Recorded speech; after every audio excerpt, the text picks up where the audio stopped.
Hello and welcome. My name is Justin Harbin. I'm joining you today from Hong Kong, and I'm joined by Kimber Cote, who's at UNIS Hanoi, and is going to be sharing her presentation today on redefining the writing process with AI. So I'll hand over to Kimber in just a second, but just to let you know, of course, as always with these free streaming sessions, you should be able to comment in the chat if you're in YouTube or LinkedIn. If you are joining on Twitter, then you can just jump onto the YouTube stream, which I posted a link to on X, or Twitter as we used to call it. All right, with that, I'll hand over to Kimber. Welcome, Kimber. Thanks, Justin. Welcome, everybody. I am going to really strongly encourage everyone to, right off the bat, grab this bit.ly and open the slide deck for yourself, because there are some critical links scattered throughout it that we're going to use during our prezo today. So bit.ly/capital AI, little writing, big KC. And don't panic, because that bit.ly is on almost all the slides. So just norms for today. If you're joining us, jump on in, participate. This is not just a sit and get. Assume positive intent, help other people out if you see them struggling, etc.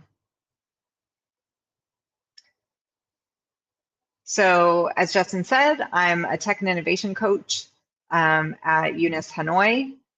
If you want to play along, I'd love to know a little about you. If you've had a chance to open the slides, go ahead and grab that link. Otherwise, I will throw it into the chat, or Justin can. And it's just a super quick little pre-survey for you to let me know what you're after today, and making sure that you get what you need out of the session. So just letting me know your kind of comfort level with AI currently, and let me know some of the goals that you may have for our work today.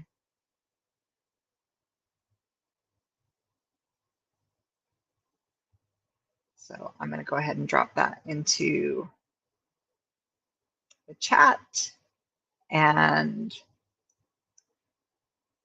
if you're just wanting to ride along today, you don't want to fill the survey, that's fine. We're just going to carry on, living our lives, doing our thing.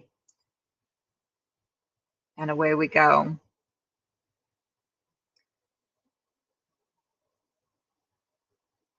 So in person, we would do this. I can't see y'all, so I'm going to skip over this, but I just want to quickly talk about some of the possible pitfalls that we fall into. Some of us are using AI all the time already, personally and professionally. Some of us may not be using it at all yet. Some of us may be having a Terminator moment, wondering how long till Skynet becomes sentient. Some of us may not be worrying about that at all. I personally am excited about all the ways that AI can support student learning. Some people may be less excited. Some people might be a little more concerned about possible detrimental effects on student learning that AI might have, or maybe you fall someplace in the middle of all of those statements, and that's all fine. There's like a whole spectrum. I see a couple anonymous anteaters and stuff up there in the prezo, so I'm happy that you're playing along, joining in. So perhaps at many of your schools, you're having big conversations this year about AI use. I know we are at my school. We have gotten stakeholder input. We've put out an AI position statement. And one of the questions that we want to keep centering over and over again is, how can we embed safe, transparent, and ethical use of AI into teaching and learning? Not just teaching, also the learning side, because the reality is our students are going to be using AI. The order of those three things is important also. Safety is paramount. I know there are a lot of AI tools out there. They're just proliferating like crazy right now. And there's lots of cool things you can do with them. And also in our role as educators, safeguarding has to come first.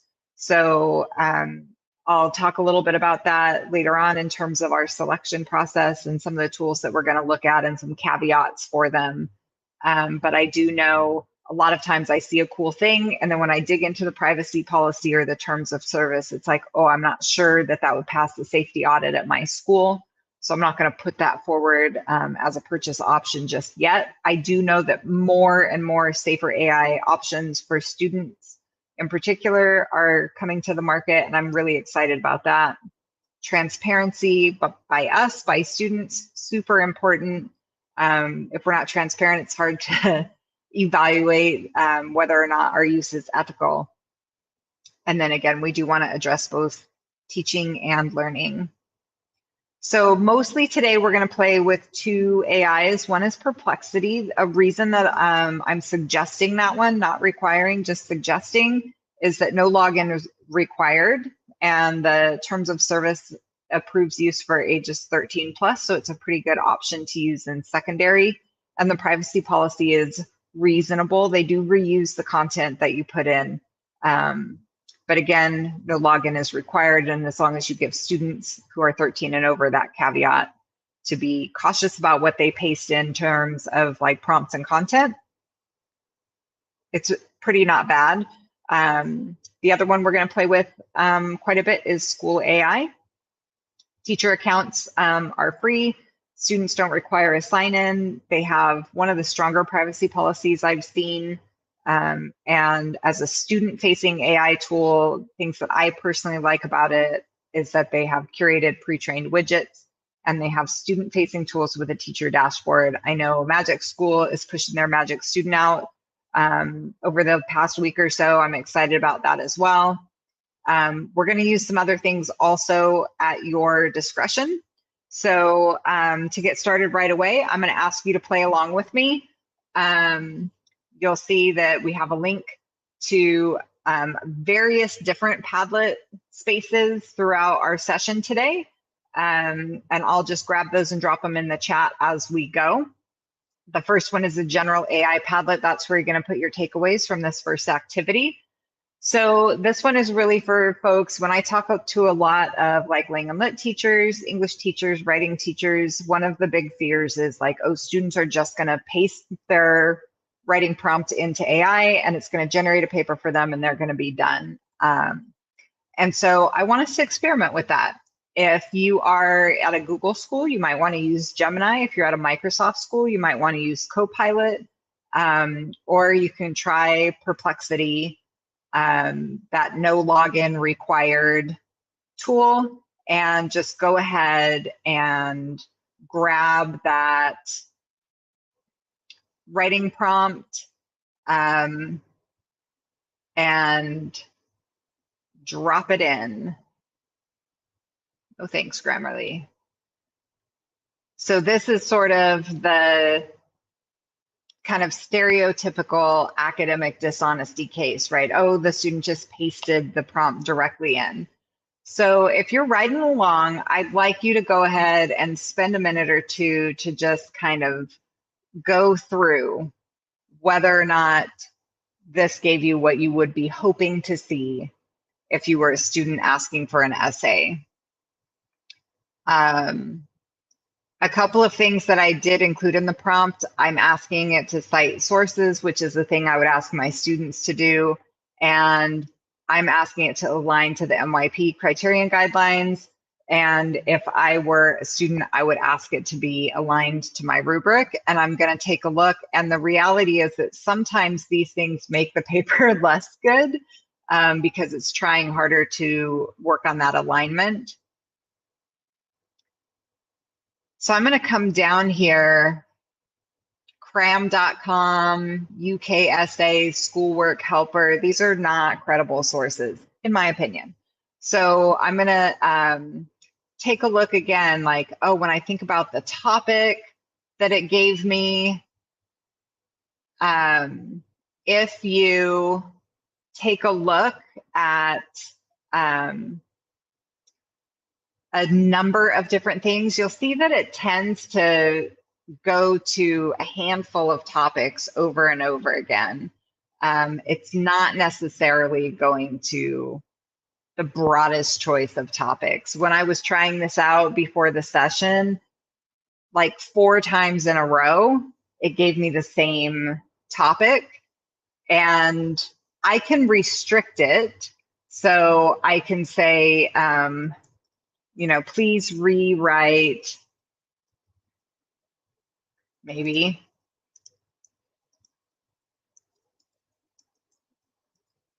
using only academic sources. Well, I'm using the free version. I'm not logged in, so it can't browse the internet in real time. So I'm a little bit limited. If I was using the paid version, if I'm signed in, etc., then maybe I have more options. You might get different answers if you're paying like for premium chat GPT than whatever. But if I go through this and look, not getting the highest quality essay. I'm not getting the highest quality writing. So if you are playing along, if you've grabbed that General AI Padlet link, which I will drop in the chat for you, you can go in and add your thoughts. So go in and just put a couple of things that you have noticed about what you saw, what you see, what's going on when you add just that bulk writing prompt. You can see when I did this in person at the conference recently, and so some of those answers are pre-populated in here. So some folks say like, oh, the English was okay, but the Chinese was not good. It only used one source. You have to tell it to do better, etc. What we find over and over, and even what my students tell me, is that it's not really worth it for them in most cases to just try to paste in a prompt to AI to get answers, because the answers are not going to give them a good score on the rubric that the teachers are using to evaluate the work. In some cases, if they paste in the rubric too, it'll get a little better, but it doesn't sound like them, right? So you have issues of like, there's not a lot of variance in topics, the sources aren't always great, the format isn't always what's required, it's not necessarily citing in MLA format, the writing quality is pretty mediocre, and so on. So let's go a little bit deeper. We don't want our students just pasting in and getting answers. And the reality is that some of them are doing that, but most of them are trying to use AI as a tool to help them learn, to support their learning. So we're gonna play the same game, but we're gonna try a pre-trained AI space from School AI. One of the fun things about School AI is it lets you, the teacher, prompt and train an AI space to interact with your students. So I'm gonna grab that. Hopefully this is still open. I think it is. So if I come in as me, you can see that it's prompting me. What inventions am I interested in exploring? And if I say like, I don't know, what are my options? It's going to think and hopefully maybe give me some choices. So let's decide on invention, consider your interests, consider things. You could explore groundbreaking inventions like the printing press, the internet, or the steam engine. What are you passionate about for an engaging essay? What are your initial thoughts? So I can prompt it. I can say like, oh, maybe like, I kind of like the steam engine. Can you help me with some ideas for how to proceed?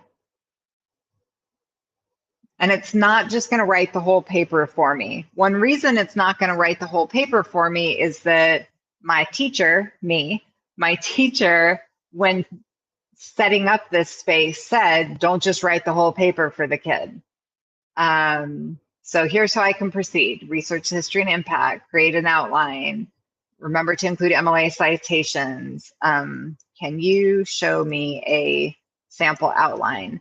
Now, I can still get the AI to do a significant amount of the work for me if I creatively ask it, but it's not just going to write the whole paper for me. So here's a sample outline. Cool. From here, I could readily expand on this for my paper.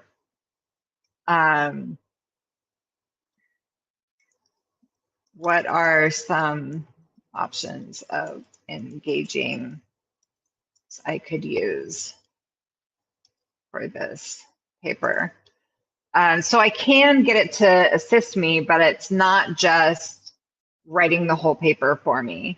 And what's super cool is that on the teacher side of the house, I, as teacher me, will have a full record of every single interaction that every one of my students has had with that space. And I don't even have to drill down that far, because in addition to seeing every single prompt, I get, let me be this me. I've been a lot of me's, y'all. I get an AI generated summary of each student's progress.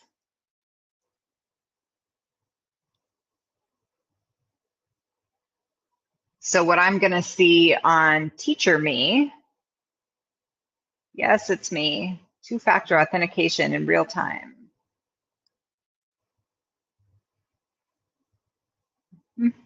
Hopefully y'all are playing. Cancel, do not switch. Yeah. Cancel.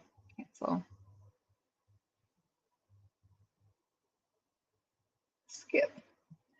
Okay, so if I come into my spaces and I go into this essay assistant that's active that we're all playing in, you'll see here all of what's going on. And I can see gray means not send a message in over 5 minutes, yellow would mean in over 2 minutes, or green would mean actively engaged right then.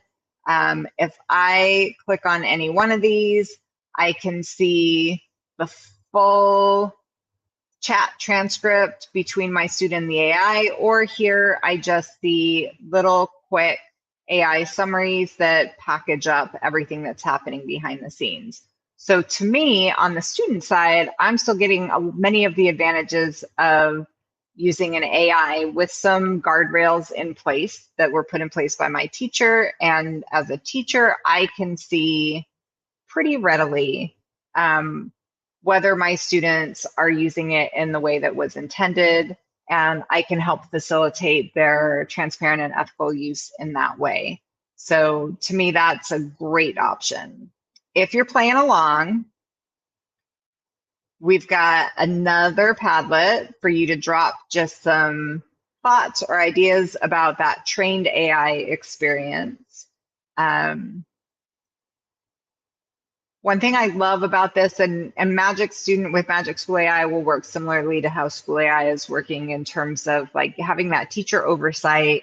And when we think about what our safeguarding burden is, to be able to have that for our students while also helping them facilitate their ethical AI use is pretty great. So if even some of the things that I was doing in that School AI space with that trained chatbot, you were thinking like, oh, I don't know if I'm okay with that. It's time to take a hard look at what constitutes plagiarism and what constitutes cheating. I totally typed this graphic right off Matt Miller. I think it's a really great summary graphic.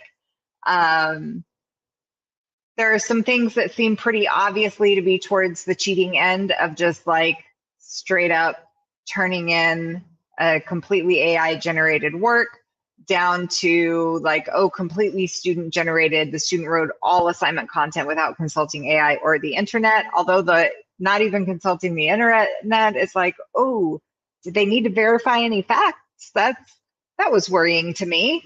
But there's a big gray area in here. We're all swimming around in a big murky gray area at the moment. So where does that put us? That puts us in a place where we need to define some of our yups and nopes of AI use. And I think what we'll sort of realize is that very few of our yeses and nos of AI use are completely fixed, nor should they be. They really should be informed by the teacher's learning objectives and the student's needs. So I have a whole yups and nopes Padlet that I'm really hoping that y'all will dive in on. And if not, I'm going to rock through it as well. So when we continue to keep in mind that we're looking for safe, transparent, and ethical use of AI that's going to support teaching and learning, I'm going to head over here and look at some of these scenarios. And again, some of them are going to seem more obviously yup or nope than others, but I'm really going to challenge you to try to think of a yup scenario and a nope scenario for each one. So pasting in your work and asking AI to revise it for you. I feel like in many cases, this is going to be a yup. You've created the work, you're asking AI to revise it for you, and then you would disclose that to your teacher, saying like, hey, I asked it to revise it for me, you know, to give me tips on like spelling and grammar and usage. To me, that's not substantively different than using Grammarly, which most of our students do already. But if I were going to be assessing my students on their spelling, grammar, and usage, then I might have a conversation with them ahead of time and say, hey, our learning goals are directly related to your knowledge of spelling, grammar, and usage. And for that reason, I'm going to ask you not to use any outside sources, such as Grammarly, such as even spell check, such as AI, for this particular discrete task, because I want you to have that productive struggle and we're going to work through it. And this helps me show where you are and how your brain is working. And then I can assist you, you know, more effectively. I would have that conversation of like, for this particular assignment, for this case, please don't use this for this reason. But usually, sure, that seems like a great way to have your writing be a little more polished. Requesting AI to write sections of an essay. So maybe, yeah, sure, have it write sections and then you can go in. It would be a yup for me if it's, then you're going to go in and you're going to refine it and fact check it and track down sources and make it into your authentic voice, and also disclose that some of the drafting was assisted with AI. Or again, maybe there are times where it might be a no, where I want you to do the initial drafting and then, okay, then you can use an AI to polish it once you've drafted. Or maybe a student really struggles with that initial draft.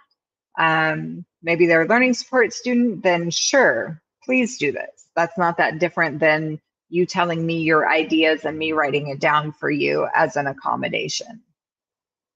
Asking for direct answers to an assignment or quiz question. So you can see here, yes, after the assessment has been returned to clarify any items missed. Probably no, not if you're going to turn it in as your own work, right? Requesting a detailed summary or review without reading the book or article. Most of the time I would be a yes on this. This is not an AI specific thing, right? Cliff's Notes and Spark Notes have been around for decades. Students have been not reading the book or not reading the article for as long as there's have been books and articles. So I think for most cases, I would be fine with that. However, again, based on the specific standard I was assessing, there might be times when it would be a no for me. So if, for example, I was doing a lesson with my students on, writing to a specific purpose or writing to a specific audience or certain literary devices or types of figurative language, if I was really wanting students to dig into the mechanics of the writing, then I would need to be transparent with them about that in the learning goals ahead of time. Say, for that reason, I'm going to want you to go through and really notice the writing itself as opposed to summarizing for the larger meaning, which would normally be okay. We can rock through so many of these. Rewriting a reading passage at a simpler reading level, to me, pretty much always yes. Even if you have a high achieving student that you know can read that reading level, what if they have a headache that day? What if they're tired? What if they tried reading it and it just couldn't hold their interest? I think it's always fine for students to self-differentiate content.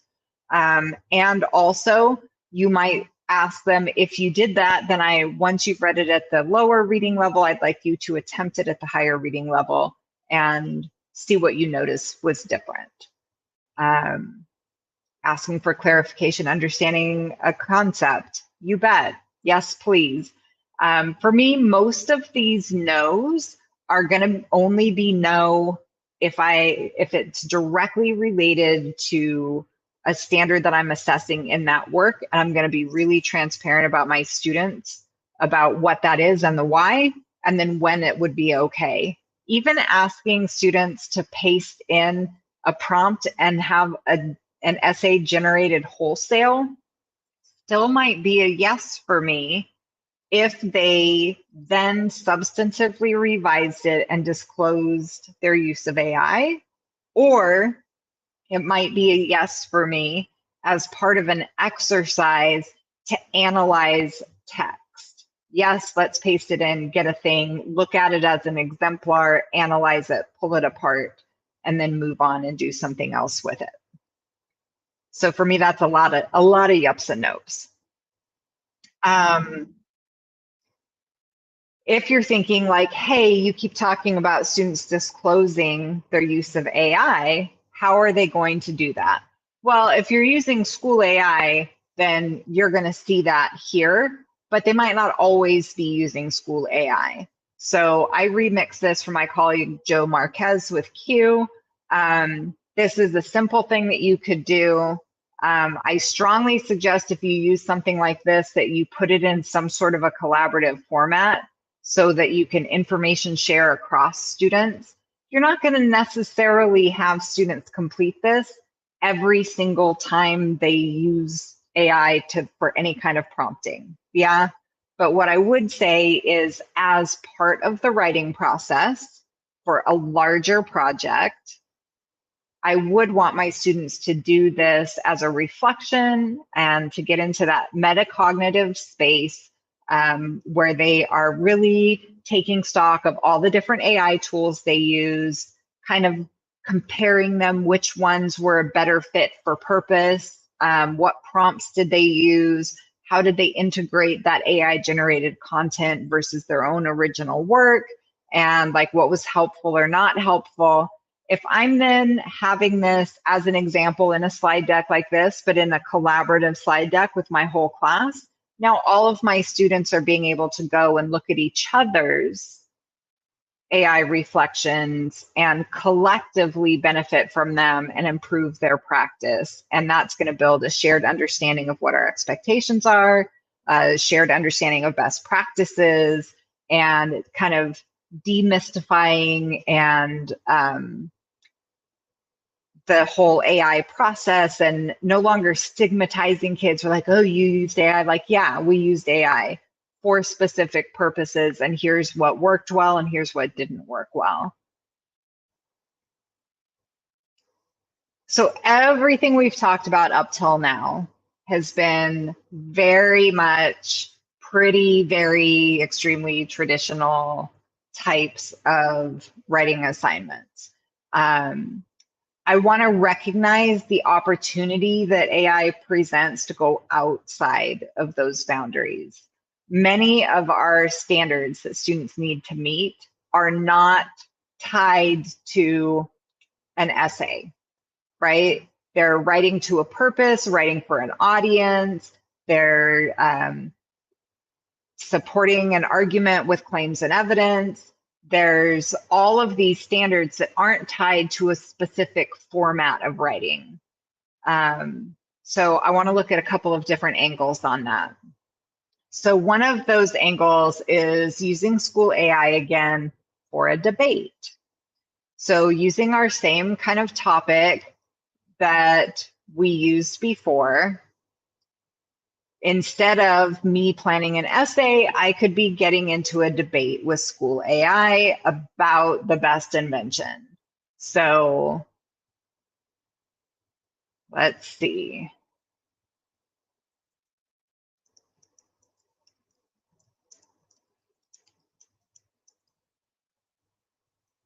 I'm going to ask it what invention it's probably going to try to push me off and be non-committal.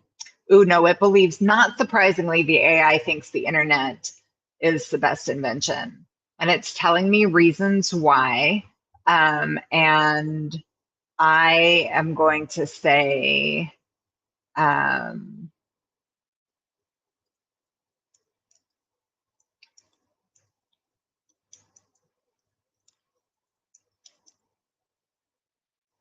I'm going to make a counter argument, and it's going to try to grill me. It's going to ask me why. So through this experience, I'm still going to be writing.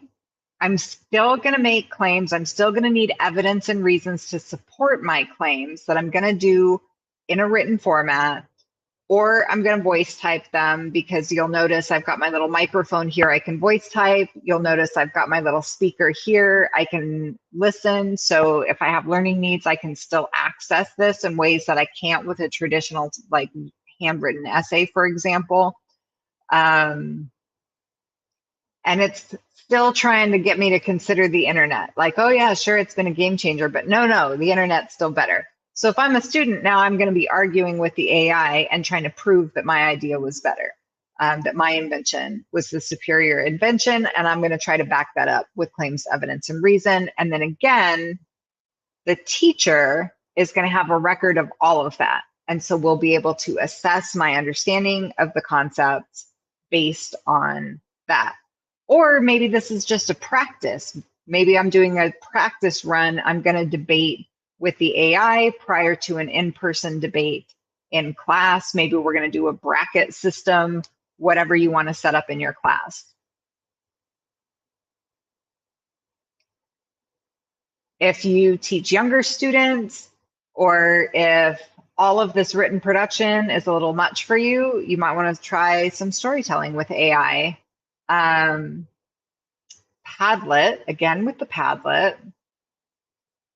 Padlet has a super fun new AI-driven feature with a very closed mindset name called I Can't Draw. And you'll see that it allows you to do AI image generation now. If I click my little 3 dots, I can come over to I Can't Draw. And the opportunities here are pretty endless.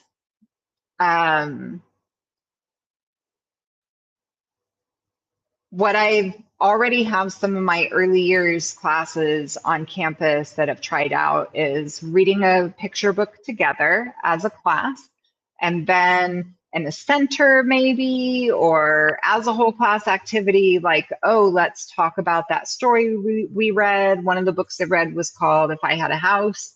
And then they were asked, like, oh, what if you had a house? If you could have a house that was any way you wanted it, what would it be like? And the teacher and the teaching assistant typed in for the kids, like, what they said their house would be like. Or Maybe you're going to have students writing really creative stories, right? Like, oh, how can you check and see whether your description is really evocative of what you wanted? So if you're doing something about adjectives, right? Figurative language, whatever, let's type a piece of that passage here. Or a really fun one is just doing like a 10-word story or a 20-word story and then see what it comes up with. What I love about doing this in Padlet, you can do it in Canva's Magic Studio, you can do it with older students, you could do it in Adobe Suite, but one of the nice things about Padlet is the collaborative nature of it. So once I have written my 10-word story and I've got my image posted there, then there's so much room for students to look at each other's stories and images and kind of weigh in of like, okay, do you think that's an accurate depiction? Do you think like that's because of the words that were used or because of something else? So I feel like there's so much room here for really leveraging that image creation and how that relates to storytelling.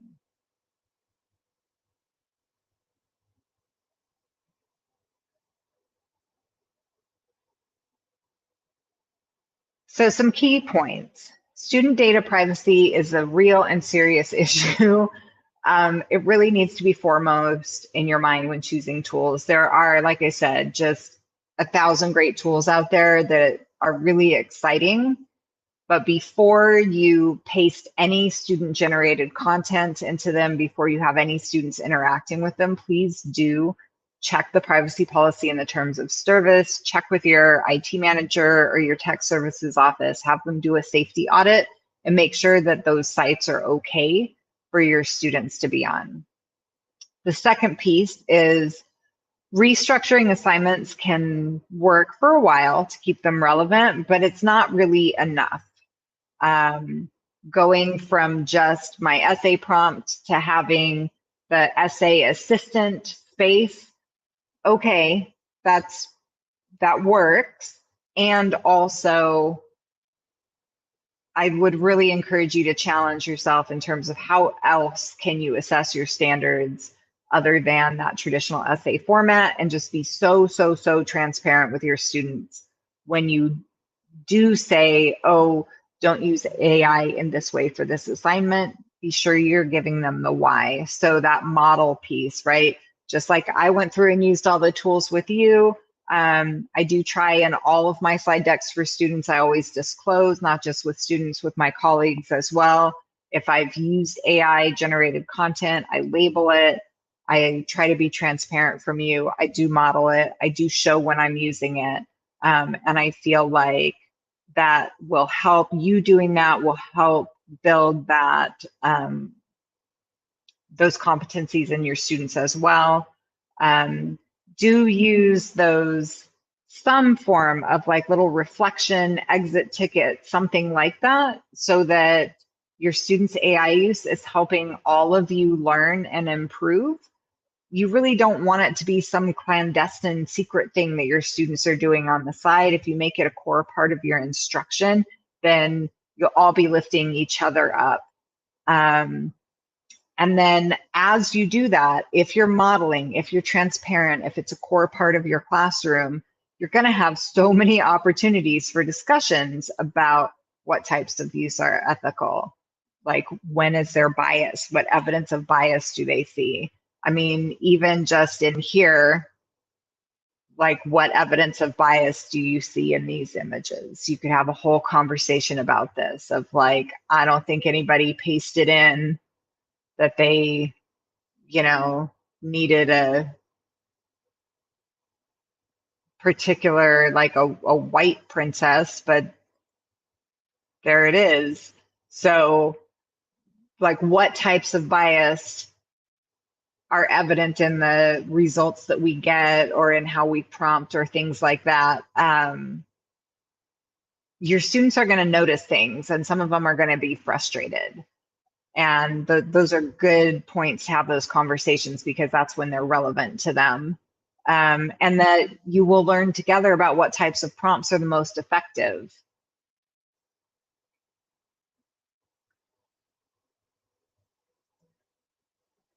So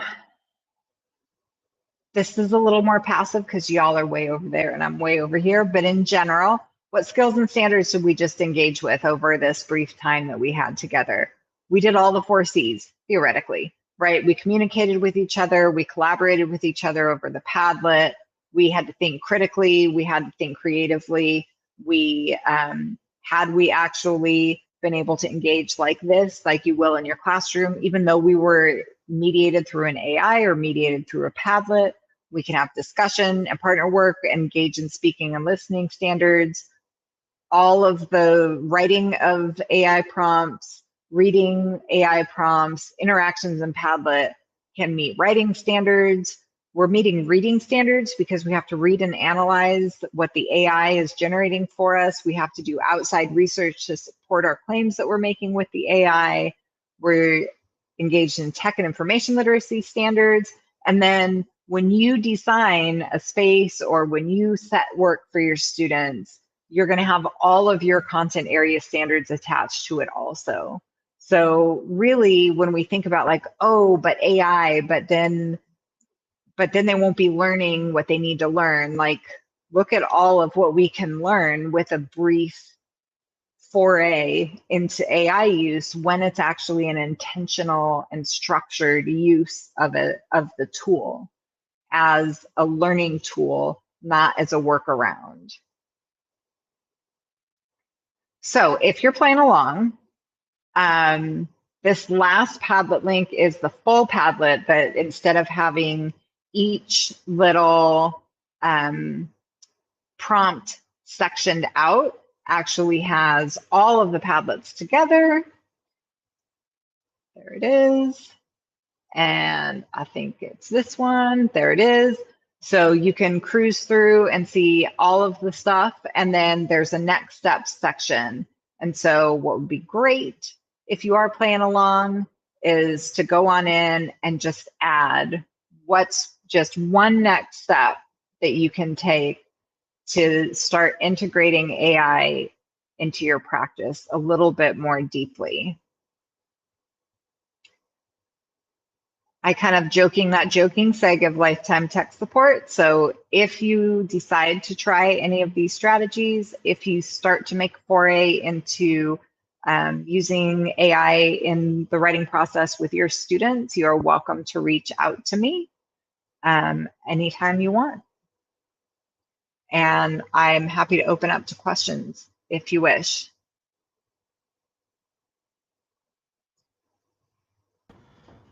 Thanks so much, Kimber. That was fantastic and great to dive in live and show all of the tools. So yeah, please do. I know there's a lot of you out there. Please do jump in with any questions you might have about anything that Kimber showed.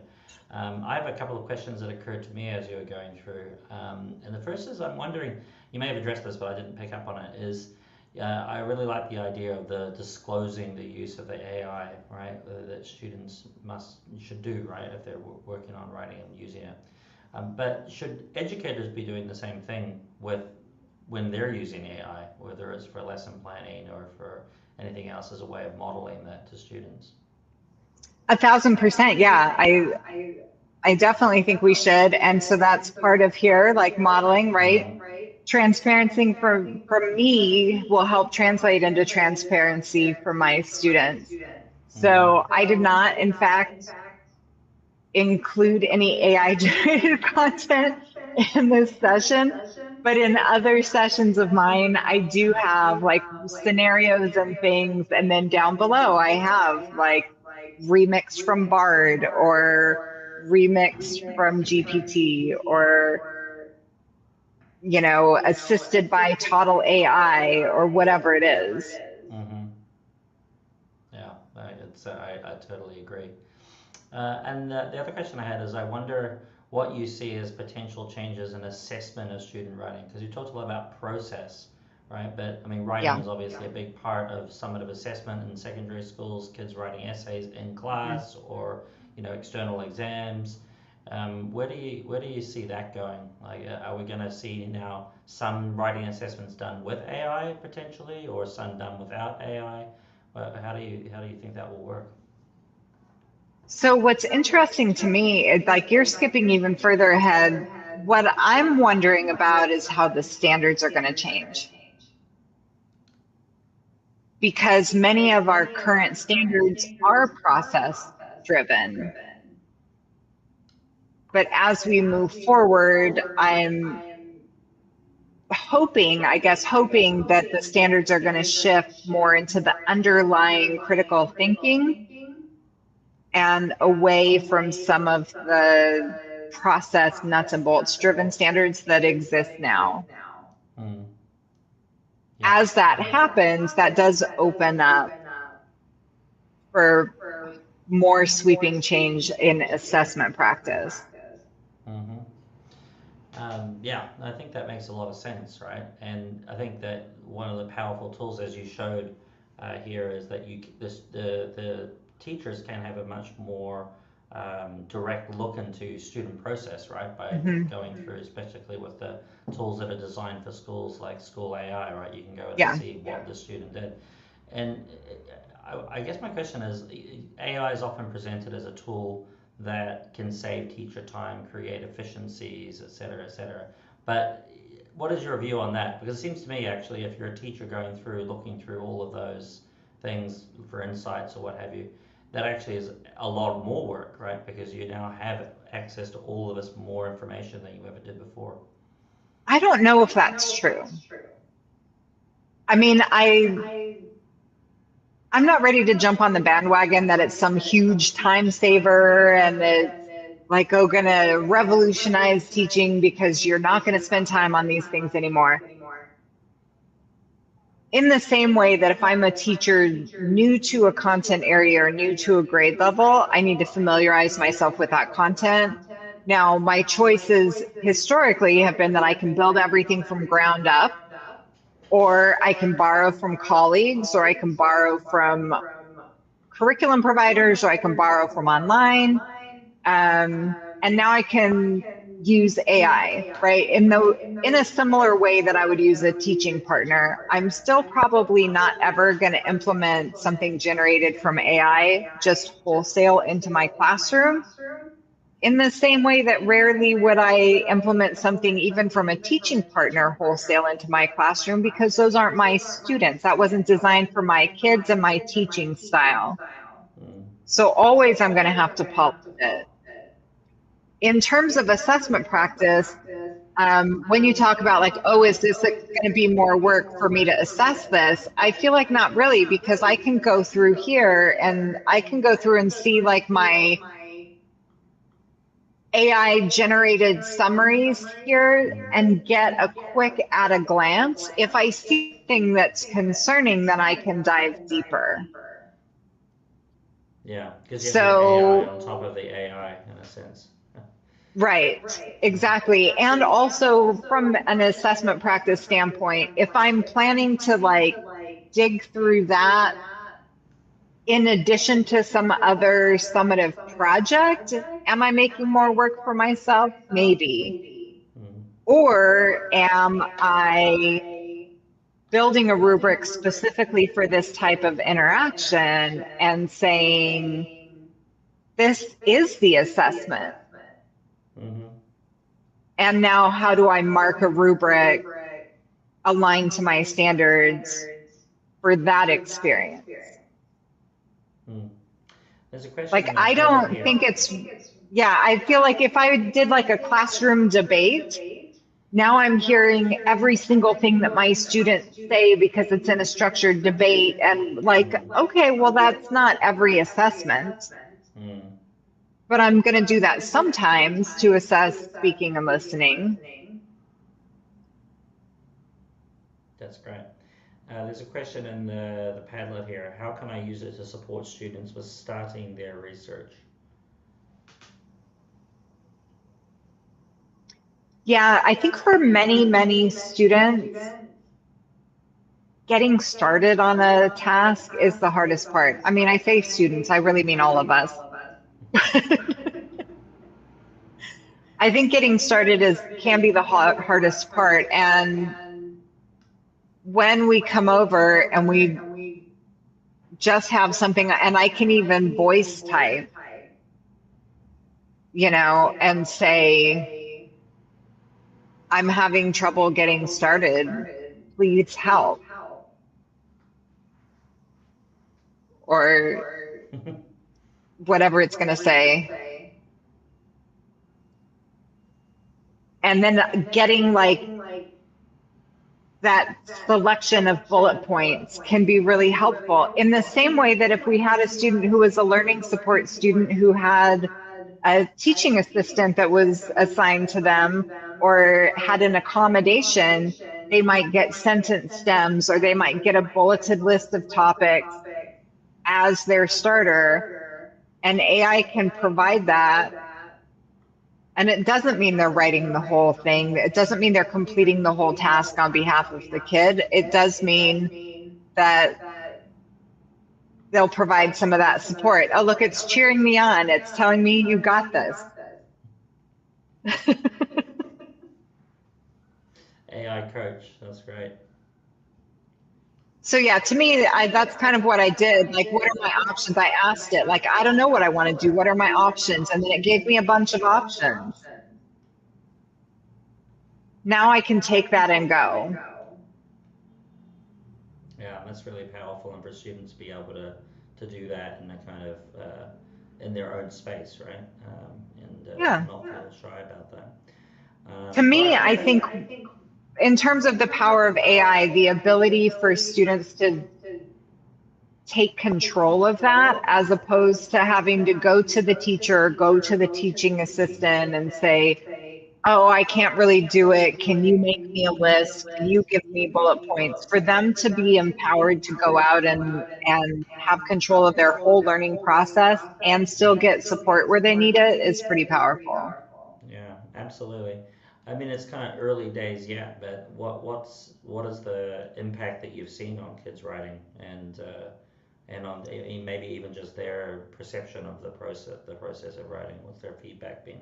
So we did a student focus group that was so powerful. I walked out of there just really feeling like, oh my gosh, do any of the adults even need to be here? The students could just be running the whole school. They were so insightful. But they talked over and over again about some of these same things, the ability to just say I'm stuck, or say, here's the broadest topic, help me break this down, or help me brainstorm, or help me outline this, or let me paste in my initial paragraph, and what do you think this paper is going to be about? And using that to help evaluate. And they also highlighted the fact that when they look at our rubrics and they look at AI generated writing, a majority of AI generated writing will not score well on an academic rubric. So they were sort of like, whether it had been a trial and error thing for them that they tried to pass one off and they got their tail caught in the crack, or whether they just noticed ahead of time that it was bad and were like, well, I'm not going to use it that way. But they have talked about the power of really using it to scaffold their writing process so that they can get feedback each step of the way. Yeah, I mean, in a way, it doesn't replace your thinking, but it's a thought partner, right? And a learning partner. And, completely. I think that's the way to think about it. All right, well, thank you so much, Kimber. I really appreciate it. Yeah, thanks, Justin. I certainly learned a lot as well, some new tools that I'm keen to try out. So I appreciate you giving your time for this online session, and of course at the conference this past weekend. That was fantastic. Yeah. All right, cheers. Always a great time. Bye. Hey.